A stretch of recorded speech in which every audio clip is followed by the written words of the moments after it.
நாம செய்ய வேண்டியது என்னன்னா, சாதி திரும்ப திரும்ப சொல்றேன், சாதி கொடுமைகளை பற்றி நாம் பேசுவோம். சாதி அடக்குமுறைகளை குறித்து நீங்கள் படம் எடுங்கள்.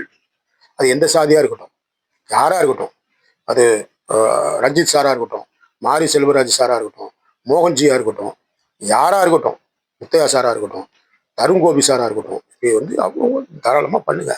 ஆனால் என்னன்னு கேட்டீங்கன்னா, அதுல உள்ள வேதனையையும் வலியையும் ஏற்கனவே சொன்ன பார்த்தீங்களா, காயங்களை பற்றி சொல்லாதீங்க, நியாயங்களை சொல்லுங்கன்னு சொன்னேன்.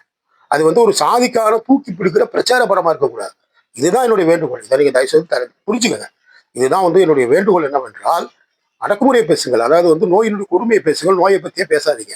எனவே இப்படிப்பட்ட படைப்புகளை இந்த சாதியின உள் படிநிலைகளுடைய படைப்புகளையும் நீங்க கொண்டு வரணும். ஒரு தலித்திய திரைப்படம் வருதுன்னா, தலித்திய திரைப்படத்துல வந்து பஞ்சமர் பார்த்தீங்கன்னா அதுல இருக்கிறாங்க. பறையரு, பல்லரு, அருந்ததியரு, இப்படிலாம் இருக்கிறாரு. சலவை தொழிலாளி, இப்படி வரிநிலைகள் இருக்கு. அப்போ ஒருவருக்கு ஒருவருடைய புரிதலும் நிலைப்பாடு எப்படி இருக்கு? இதை யாரும் ஏன் பதிவு பண்ண மாட்டேன்றோம்? இதெல்லாம் நம்ம யோசிக்கணும். அதே மாதிரி ஒவ்வொரு சாதியிலையும் இந்த படிநிலைகளும், அடக்குமுறையும், இந்த கொடுமைகளும், வரலாற்று இழிவுகளும் இருக்கிறது. இதையெல்லாம் ஒழிச்சு கட்டணும். இது எல்லாத்தையும் ஒழிச்சு கட்டி, அதனாலதான் வந்து காந்தியடிகள் வந்து கரையறுக்கும் கரை தேற்றம் அப்படின்னு சொன்னாரு. ஒரு காலத்துல பாருங்க, நம்ம அந்த மலம் அள்ளுகிறவர்கள் வந்து கையில எடுத்துக்கிட்டு இருந்தாங்க. இன்னைக்கு டெக்னாலஜி முடிஞ்சு போச்சு, யாருமே மலம் அள்ளவர்கள் வர்றதே கிடையாது. எல்லாமே ஃப்ளஷ் ஆயிடுச்சு. அந்த மாதிரி கொஞ்சம் கொஞ்சமா இந்த டெக்னாலஜி டெவலப் ஆக, அறிவு பெருக்கம் உருவாக, தொழில்நுட்பம் உருவாக, நகர்மயம் உருவாகுது. முக்கியமான பாயிண்ட் அதான். நகர்மயம், கிராமங்கள் எல்லாம் நகர்மயம் ஆகும் பொழுது இந்த எல்லை பிரச்சனைகள், இந்த தீண்டாமை பிரச்சனைகள், இதெல்லாம் சுக்கா உடைஞ்சிது.